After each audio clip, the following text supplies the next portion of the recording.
Julián Quito, el héroe sin rostro. Historia basada en la sublevación de Columbe de 1803. Supaysinga urkupi hatun sinchita llankarkakuna, antaru rina ñanta rurashka katimi, antaruka Guamote llaqtaman, kipaka Columbe llaqtamanpas chayarka. Cuya malki antaru karka, General Eloy Alfaro Delgado pushashka, chayka shugwaranga pusak patak iskun chunga iskun watapi karka, kitishiman chayamushkaka.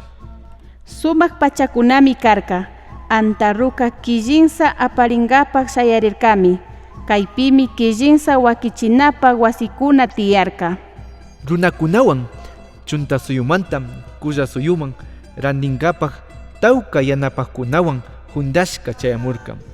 Chalwakunata, chiwayukunata, mangokunata, laranjakunata, cocokunata, mishkikunata, rurana hillaykunata, ashtawan mushuk ruray rumi murutapas apamurka. Shuk raymi karka, ayllukuna ayllu llaqtakunamanta chayamurka, paykunapak taytakuna, wawkikunata shuyangapak, mishki wiru chagra pambakunapi tarpushpa, pallashpapas llank'aymanta tigraqta. Kitishimanta achka runakuna antarupi llankarka, antaru shayachikuna, nina pukkuna, kipi apaqkuna, wakaychikukunapas shuk punlla antaruga kitishiman kutinmi chayamunga.